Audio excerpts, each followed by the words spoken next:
You look like garbage, Kyle. Look at me. Absolute trash. DarbyCast Wildcard Friday. Kyle looks rough. You can't see him. I can.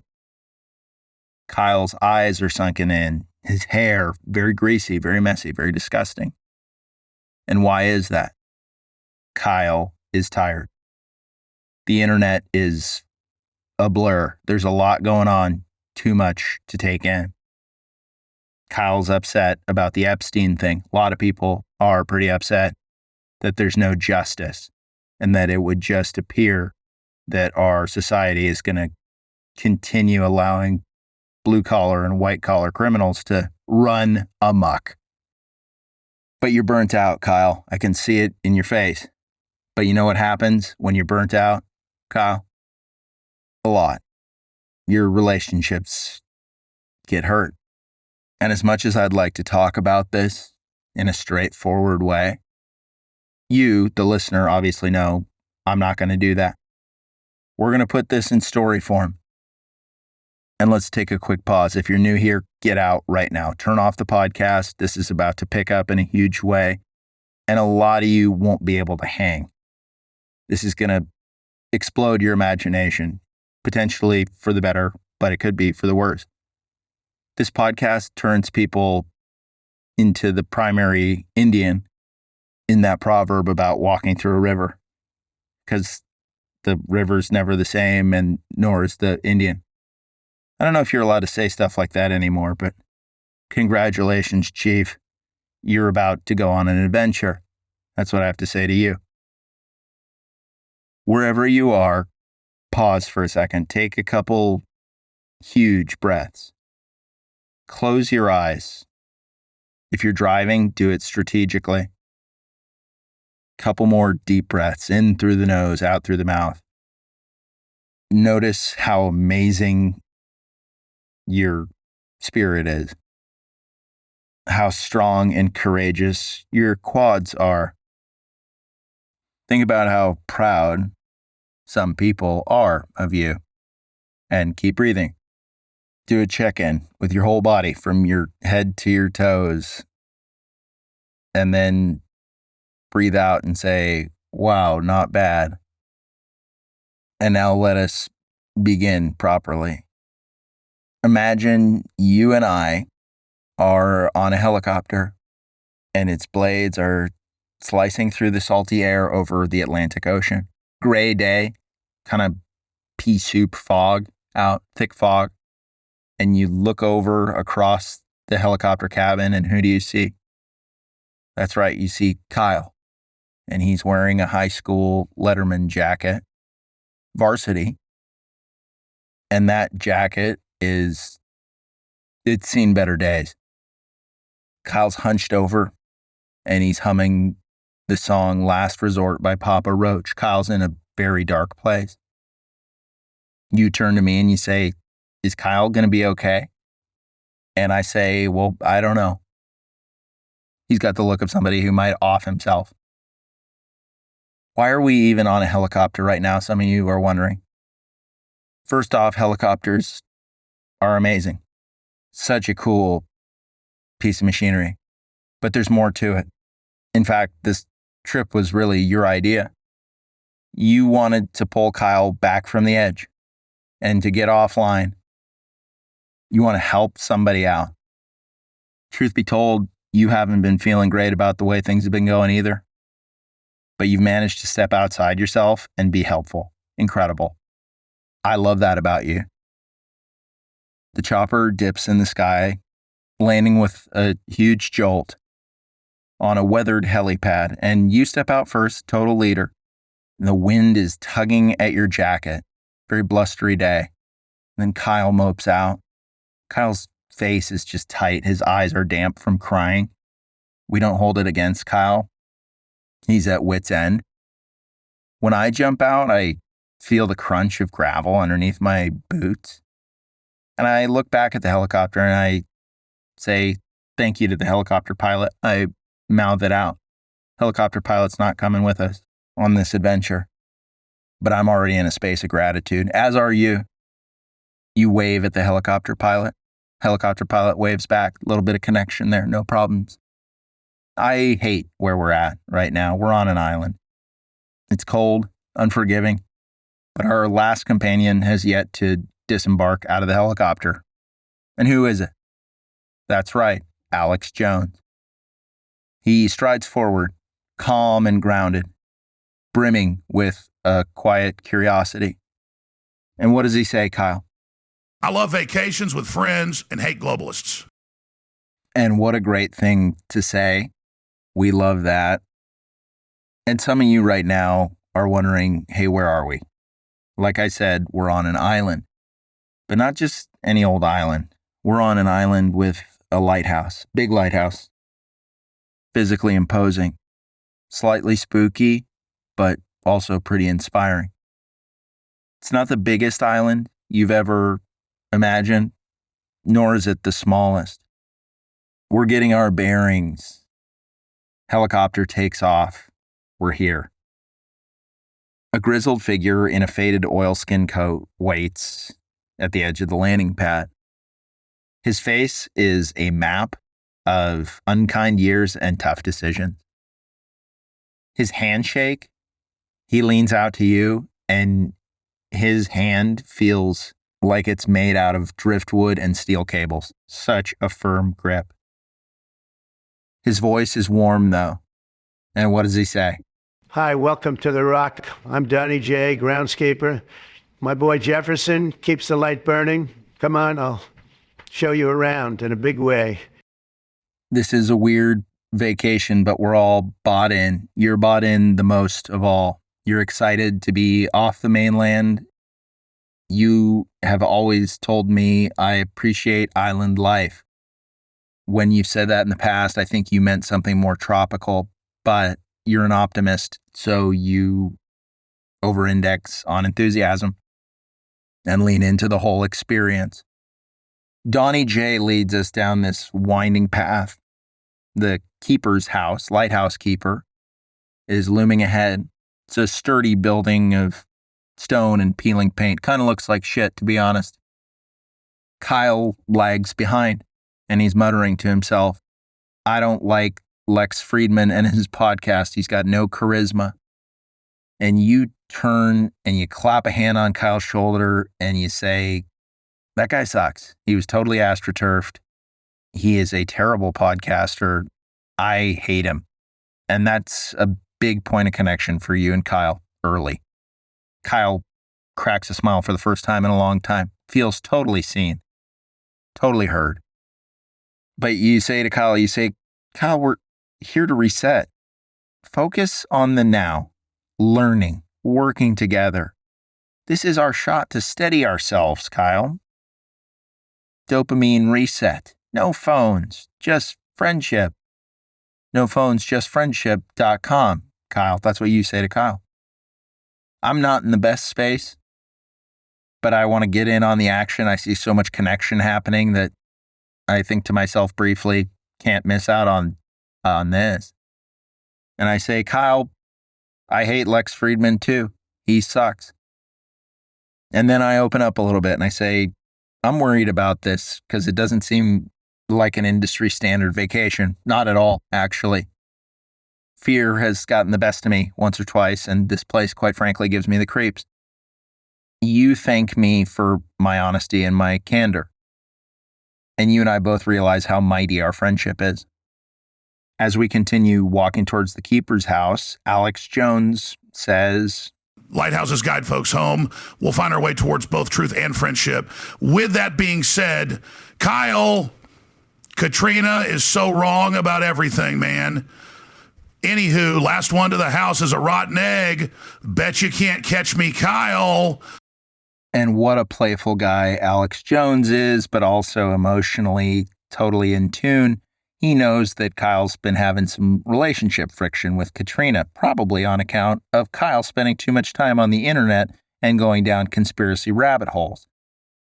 That's tough. Not a lot of ladies are as interested in conspiracy stuff as the bros, Kyle. You need to know that. That can create a lot of tension, though. Kyle, figuring out what's really going on in the world not unimportant, but you can't expect Katrina to be on your wavelength all the time. We get inside the lightkeeper's house, and the air smells of salt and wood smoke. And Jefferson J. Jefferson greets us. This is Donnie J's son, Jefferson J. Jefferson. And as you might have guessed, Donnie J really likes Thomas Jefferson, so much so that he named his child Jefferson for a first name, changed the last name to Jefferson, and you better believe his middle initial, that J, also is Jefferson. So it's Jefferson, Jefferson, Jefferson, Kyle. Triple J, Kyle, he's a lanky kid with cerebral palsy and a wide grin and a skillet in one hand and a gnarled walking stick in the other. And he says to the group, hello, call me Jefferson. If you call me Jeff, I will beat you to death with my cane. Breakfast is important and bullshit will not be tolerated. Really intense guy. Being the son of a lighthouse keeper, though, Kyle, is a tough life. He's got a disability, but clearly he doesn't want to let that disability define him.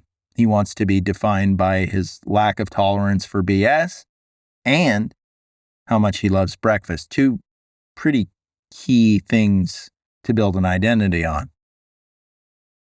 So say what you will about the guy, but I like him quite a bit, as do you. You turn to me and you say, this guy's incredible. And I shoot you a knowing look that screams, you always know what to say. We all settle around a pretty crappy oak table, and we're digging into our plates piled high. Jefferson J. Jefferson, Triple J, he made us pancakes and bacon, eggs as well. Kyle's poking at his eggs, and then he just blurts out, Katrina thought I was nuts, going on about Epstein. She said Lex Friedman was right. We're all sick about hearing about it. But that's not true. That's not true at all. You meet Kyle where he's at and you say, I'm not sick about hearing about it. Seems pretty important to me. Seems like maybe she just had a different idea of what's important. It's okay for different people to have different priorities. Kyle, that's what you say to Kyle. Kyle's not in a good place to receive that. He's still just looking like a mess, wearing a threadbare Letterman's jacket, still humming Papa Roach, Last Resort from time to time. Cut my life into pieces. This is my last resort. So dark is the place that Kyle's in. You continue and you say, Kyle, we're with you. However, we've been spending a little too much time online, and this trip is about building something new. Skills, trust, friendship, leadership, skills, and faith. And I say, did you say skills twice? And you say, well, yeah, I did. I give you a business handshake out of respect. And then I pivot towards Jefferson and I ask him, hey, Jefferson, I don't want this to come off weird, but how come you're such an amazing guy? And Jefferson, real sly dog, he just shrugs and pours everybody some more coffee. But then he says, I read my Bible daily and never miss breakfast. Also, I've been working on a book. You smile politely and say, oh, wow, I'd love to read a copy of that sometime. You're lying, but it's a kind thing to say. After breakfast, Donnie J takes us on a Lighthouse island tour, and he tells us what our jobs are. Your jobs are simple but vital. Keep the lamp lit, check the generators, tidy the grounds, real work for real folks. Also, never go in the room underneath the lighthouse, the basement. It's off limits in a big way. You are as curious as the day is long, and you turn to me and you say, I wonder what's in there. And I look at you and I say, I'm pretty intrigued as well. Tell me what I can't do, and boy, is it going to grab my attention. We both look over at Kyle, and Kyle is breathing heavily with anticipation. Kyle's very focused on the basement. He's fixated on it. He needs to know. Kyle's got the mind of a truth seeker, more so than any of us. And that's saying something, because we love the truth, you and I, as does Alex Jones. He doesn't hate the truth, not even a little bit. Kyle finally speaks up and says, I wish I had a Bluetooth speaker so I could listen to some Linkin Park right now. We all see where Kyle's at. It's not good. But the day fills with action. Donnie J notices how great of a person you are, and he shows you how to scrub the Lighthouse lens and prime the lamp, check the fuel lines, fill it up with a very specific kind of industrial kerosene. None of us have ever had any experience in this lane, but you pick it up like it's not a big deal. I'm impressed by it. Kyle, despite being in a very negative space, very self-focused, even he notices how you're just picking things up. We all feel less jealous and more inspired. Jealousy, that route is open, but none of us take it. We just say, wow, look at you go. As you're doing various tasks with Donnie J, he explains to you that having breakfast for every meal is slowly driving him insane. He says that Jefferson's making eggs, bacon, pancakes for the past 3 years straight, every meal. You listen to him. You don't try to fix it. You just let him vent. And out of respect, Donnie J presents you with an ice cream cone. You're about 20 feet away from me when this ice cream cone exchange happens. I walk over and I say, do you have any more? Could I please have one? But Donnie J looks at me with a 1,000-yard gaze and says, sorry, I just don't think that would be appropriate. That hurts. Doesn't feel good. I'm equal parts devastated and understanding. You're the one who's connecting with Donnie J. You are the one who was on the business end of that venting session where Donnie J said that his son was really hurting his mental health with all the breakfast. Dusk falls, painting the sky in bruised purples. And Triple J serves us a dinner of French toast and pancakes, double carbs. Not well balanced. I love French toast, as do you, but it gives us a glimpse into seeing how crazy Donnie J's life is. Before we eat, Alex Jones wants to give a prayer, and we don't stop him. And he says, Faith is what holds us when the world wobbles. Faith in each other as well as something bigger, God. He's our real beacon. The lighthouse here is impressive, but respectfully, it don't hold a candle to our Father who art in heaven. Amen to that. We eat the French toast and pancakes, and later in the bunk room, we're just hanging. Kyle lies still. He's missing Katrina, her laugh, her fire, even her flaws.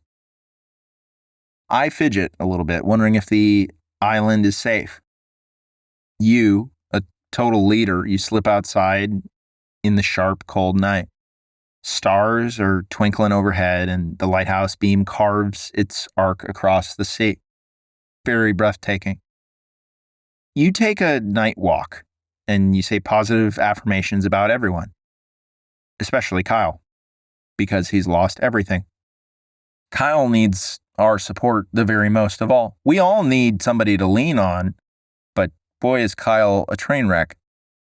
We're going to make it, you whisper to yourself. Together. Back inside, everyone drifts off, and the crackle of thunder, lightning, and George Soros echo off in the distance. Morning comes, and you're up first. You're an early riser, and I respect that about you. I'm awake as well. Kyle, sleepyhead, he's been through a lot. He's still snoozing. Rain is pounding down.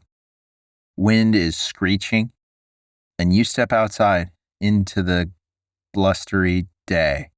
Your coat is snapping with the wind, but you take charge and you say, secure the gear, lock the lantern room, boil water, just in case.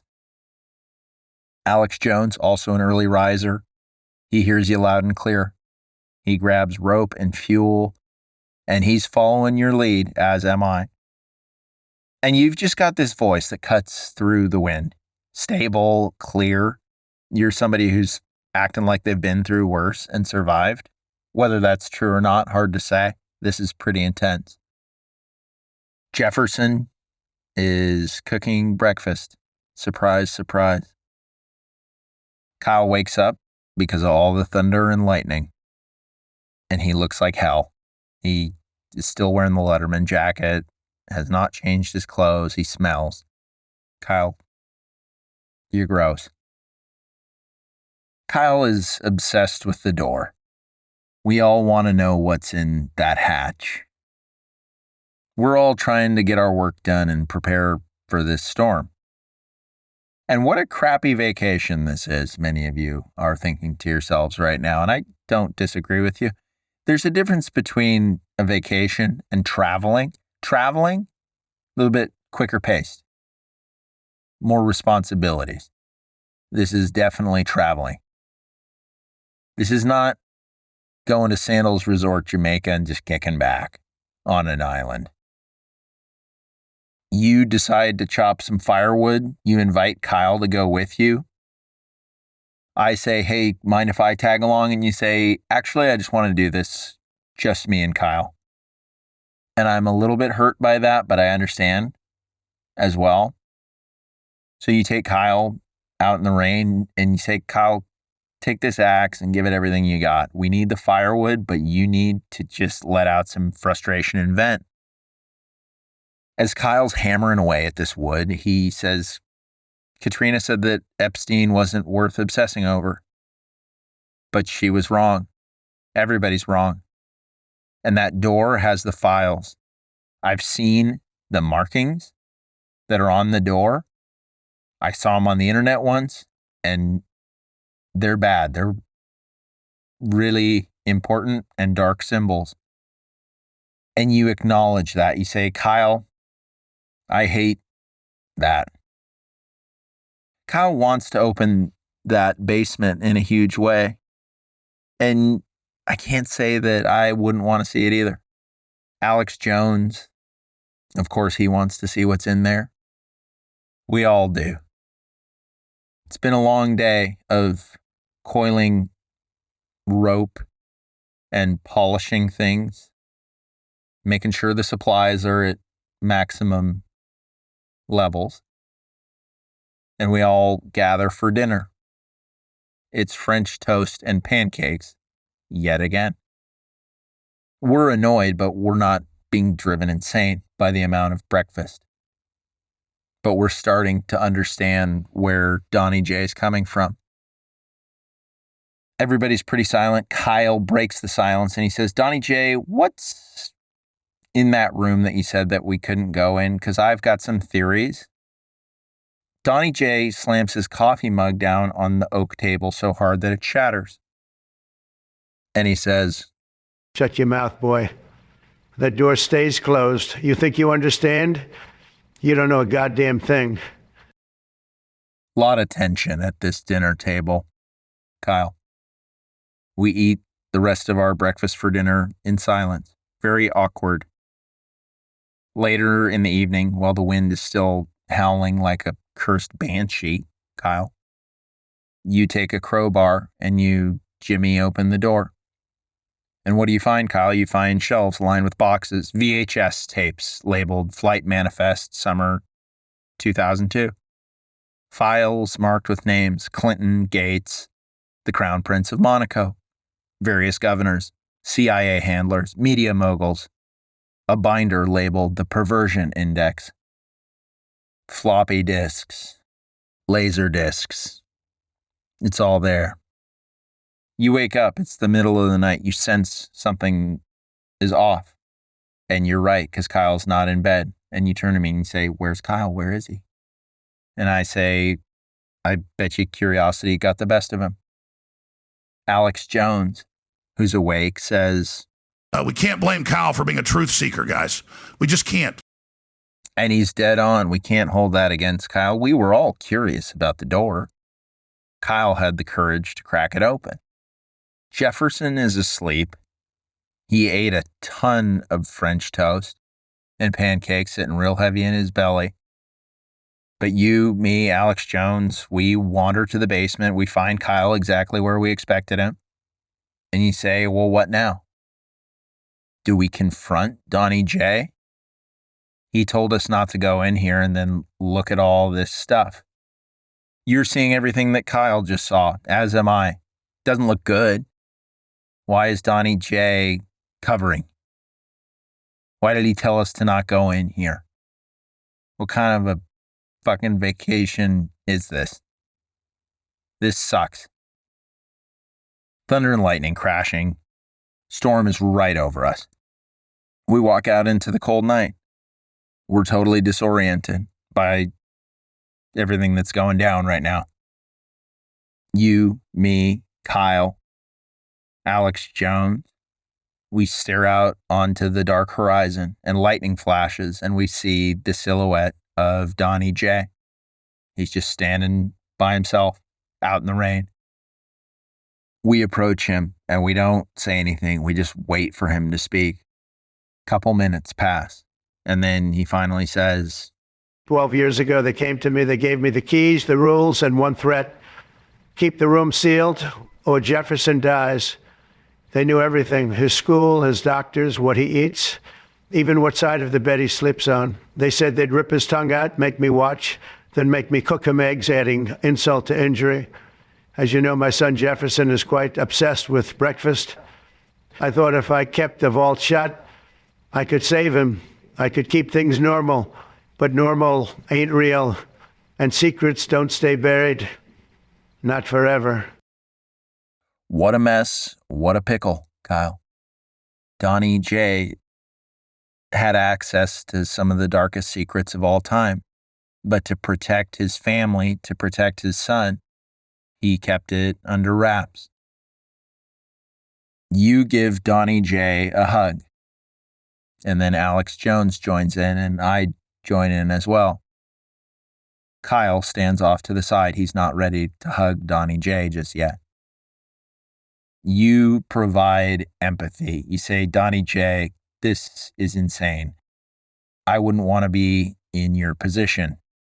I didn't realize that your family was in danger and that you were stationed to hang on to these secrets and just keep the Lighthouse running business as usual. That's nuts, man. That's totally out of bounds. I look at you and crack a half smile. This is not a smiling situation. It is, however, a half smile situation. I'm impressed that you said something that landed so squarely. I am quite disturbed by the circumstances in which we find ourselves, though. We all are. Even Alex Jones, who's no stranger to a conspiracy theory or chaos in general.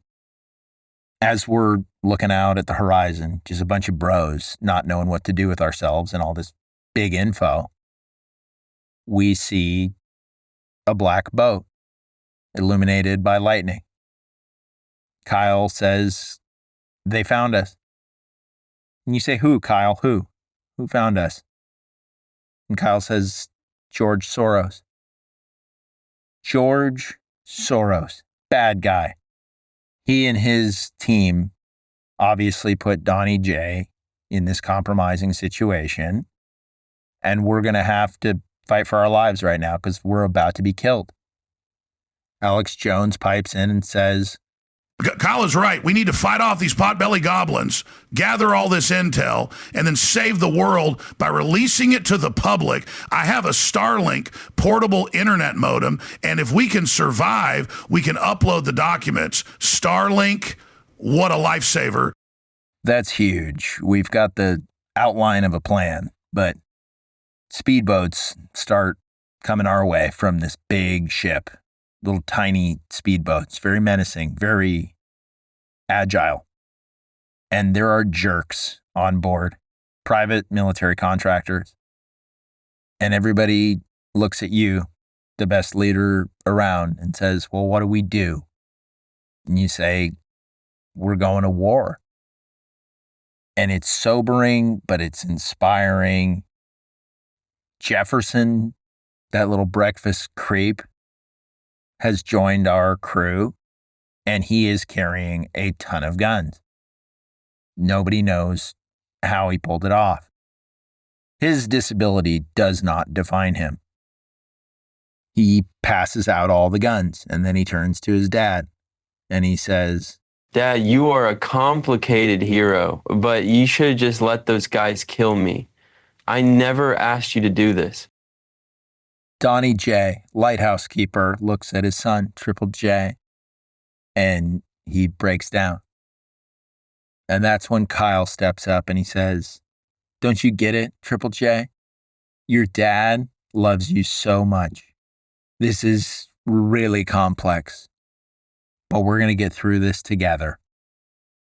You turn to Kyle and you say, Kyle, I'm so impressed with where you're at right now. There's no roadmap for what to do with world-changing intel if they threaten to kill your kid with cerebral palsy who just wants to make breakfast all the time. Where's the self-help book for that? We all high-five with one another, and we take the guns that Jefferson J. Jefferson brought us. Alex Jones declines the guns, and he says, I want to do things the old-fashioned way. Sprints off to the kitchen in the lightkeeper's house. Puts blackface on. It's a combination of charcoal and bacon grease. And then he takes a pair of kitchen knives, affixes them to broomsticks using duct tape, and has a pair of very ugly looking but lethal spears. Then he heads back, and we're all huddled up, and we look at you and we say, well, what do we do here? You say, we got to pray right now, and then we got to kill all these guys, and then we got to do the right thing. Upload the files, save the day. And maybe in the process, you turn slowly to Kyle, save our marriage with Katrina. That doesn't apply to any of us, aside from Kyle, but boy, did Kyle need to hear that. You give the most amazing prayer that anyone has ever heard. It completely sets the stage and affirms identity pieces that we all needed to hear about ourselves, and inspires us, puts courage into our chests and hope into our souls.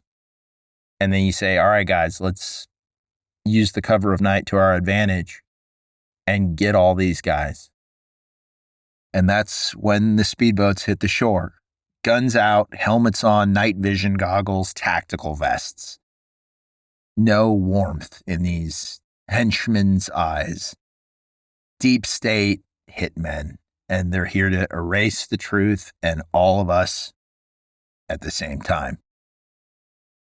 You grab a flare gun, not because it's the best weapon, but because it's theatrical. And you say, let's light them up. And you shoot the flare gun into the foggy sky, red smoke, bright burst. That's the go signal.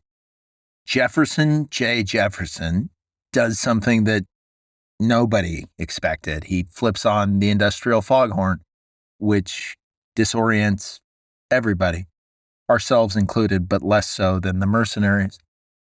It blows out all the mercenaries' earpieces, and so their communications are scrambled. And then we fight. It's ugly, Kyle, but it's also beautiful. Kyle, you tackle a guy and you scream, you're not my real dad, which is definitely not the right thing to say. But you've been in such a dark space that we all let it slide. We're just happy that you're participating. Kyle, you are punching that guy in a big way over and over again until his face is just a mess. His face is messier than your mental health, Kyle. And that's saying a ton. Donnie J smashes a guy in the head with a cast iron skillet, not out of rage, but out of duty. He knows that he goofed on this whole thing. He's between a rock and a hard place, but he's stepping up in a big way now. And where are you? Well, you're everywhere. Leadership incarnate. You're calling out flanking routes and tossing Molotovs made out of kerosene, the industrial kerosene from earlier. Nobody knows how you got them, but we're not mad about it and what you're doing with them. Alex Jones grabs one of the black-suited mercs and he screams, 1776 will commence again, you stupid son of a bitch. and then he suplexes the mercenary off of a cliff. No notes. Perfect execution of everything right there. There are too many guys, though. There are too many of these henchmen. We're all doing a great job, but we're outmatched. We're outgunned. Couple guys start manhandling Jefferson J. Jefferson. And we put down our guns. We say, the kid's weird, but he's part of the team. Don't hurt him. Don't you do it. George Soros minions. Cut it out. These hired guns, they put all of us on our knees. And they got guns to the backs of our heads. And it looks like the story's over. We're all saying our last words. We look at one another. We say, should have gone to Jamaica. Sandals, Jamaica. That's what you say to me. I'm so impressed by you that you have the emotional bandwidth to tell a joke at a time like this. Lighten the mood before we all potentially get executed. And just as the leader of the Soros goon squad is about to give the order to take us all out, spotlights cut through the darkness. A bunch of choppers arrive. And a rope ladder drops down. And who's on the rope ladder, Kyle? You guessed it. Tom Brady. And he's got some makeshift explosive footballs. And he just starts launching them from range. Precision strikes, each one. He has not lost a step. He's still on top of his game. Still the best to ever do it. Kyle.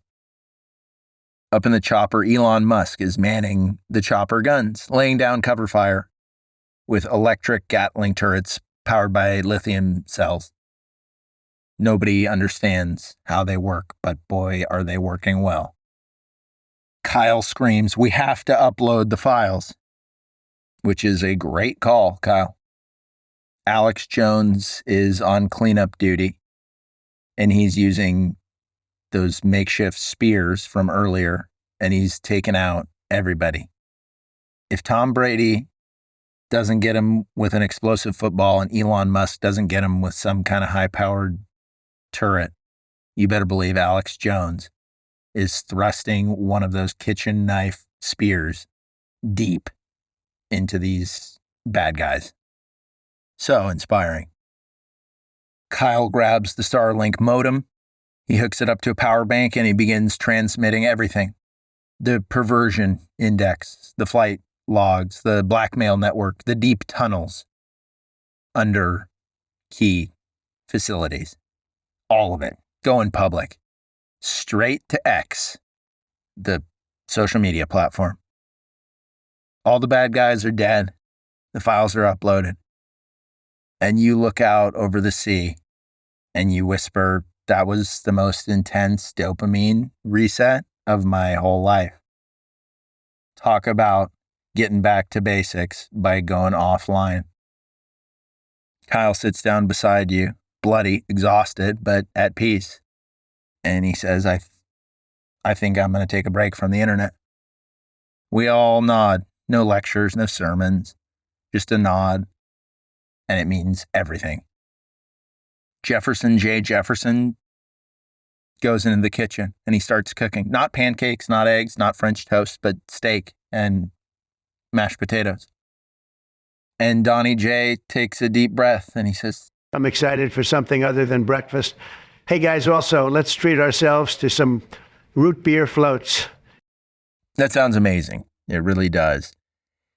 Alex Jones lights a cigar and has a satisfied look on his face that says, best vacation ever.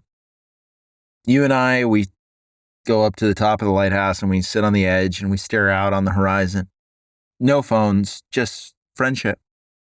And then Tom Brady walks up, kind of ruins the moment, if we're being honest, but he says, guys, would you be closed off to coming to my birthday party? And you turn to Tom and you say, we would be honored to come to your birthday party, Tom. We get in Tom's helicopter and Kyle calls Katrina from a satellite phone and says, I got totally caught up in the moment. I was so disappointed with the news and everything that's been going on, but we handled everything. What do you say we get back to basics? Can I take you out on a date tonight? And Katrina says nothing because she's crying tears of joy. The end. Wow, what a tremendous episode, right, Kyle? You're in a great space. I'm in a great space. Everybody who just listened to this is brimming with leadership and feels like things are moving in the right direction. We all need to feel that way. We all need to take breaks from the internet. Maybe you don't need to go to a remote lighthouse and chop wood and fight henchmen, but you got to find those ways to reset. You can't expect to be on the front lines of this spiritual informational war all the time, Kyle. If you need a break in a huge way, use your imagination. Go back in the DarbyCast catalog.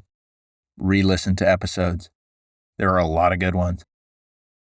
Also, if you're new here and you made it through this episode, congratulations. Welcome aboard. This is a sample of the greatness that is this podcast. Share this with somebody today. Send it to somebody who needs to hear the truth about a lot of different things in a way that is somewhat less than conventional. That's what this is all about. Keep your spirits huge and friendship close. That's DarbyCast Wildcard Friday.